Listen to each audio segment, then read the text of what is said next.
First, if you touch it and smell, it's a species of Thymus from the Lamiaceae family.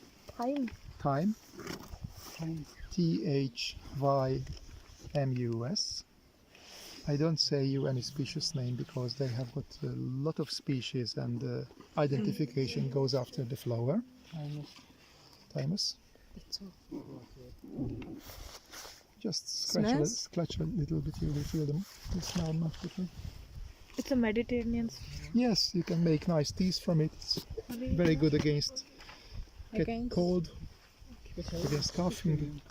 It's because it is Mediterranean, that's why they cannot feel it that much. You may remember a strawberry species from yesterday. It was Fragaria viridis, but this is a different one called Fragaria vesca.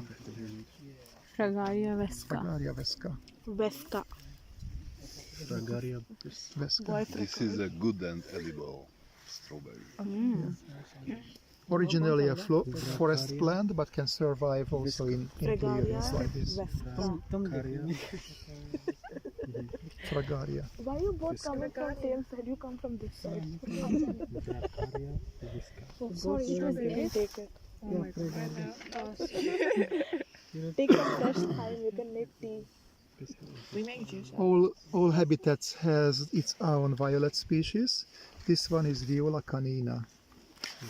We studied this yesterday. Yeah. We studied Viola hirta yesterday. Okay. Viola canina. Canina. So the leaves are not hairy, very small, and the species is typical for the acidic ground, like here. And this has this flower is what is that called? The flower type. ये देख, there is one superior ऊपर से आता है. Canina. Canina. Canina.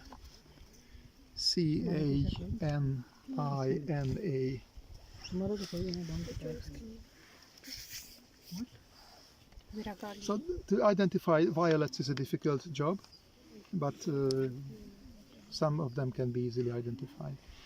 Do you remember that we had a member of the Boraginaceae family yesterday at the Charoda church, close to the water? There was a Symphytum officinale, a medical plant. It is related to that. It is Symphytum tuberosum. Symphytum tuberosum. लिखा. Symphytum tuberosum. Tuberosum. Like the solanum tuberose. So yeah. Yes. Yeah. It has got tubers in the soil. You may also remember from yesterday we had every site we had one representatives of the Rubiaceae family, where the leaves were arranged in whorls and the flowers had 4 parts. You may remember the Asperula odorata from the Bacta forest. You may remember the Gallium aparine from the Charoda site. It was attached to your trousers, and you may remember also the Gallium verum from the last site, where only the leaves were formed. What's the name of This belongs to the same family, but to a different genus. Only 4 leaves are in one whorl, forming a cross. So this is called cruciata. Cruciata. In Latin, crux means cross. Cruciata.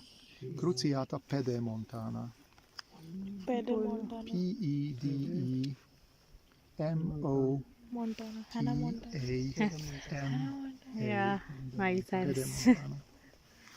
We have many species of this genus, but this one is the typical spring species in these sites. And finally, I can show you a member from the Scrofulariaceae. Unfortunately, it's in a very young stage, maybe because of the drought. It's a verbascum. Verbascum. Very known name. Some of you may have presented about verbascum. Yeah. Verbascum phoeniceum. F-P-H In this way the picture looks good. O-E N I C E U M. Phoeniceum. Yesterday, every picture had some faces behind it. And I don't know whether you remember anything about the Caryophyllaceae. Usually opposing leaves, or crossly opposing leaves. And cymose inflorescence. Usually Dicasium typicum is the inflorescence type. And this one is a Silene species. So the genus name is Silene, and the species name is vulgaris. Vulgaris. Silene vulgaris. VULGARIS. GARIS. Yeah, vulgaris. Yeah. Viridis vulgaris. Yeah, anthocyanins are accumulated in the leaves.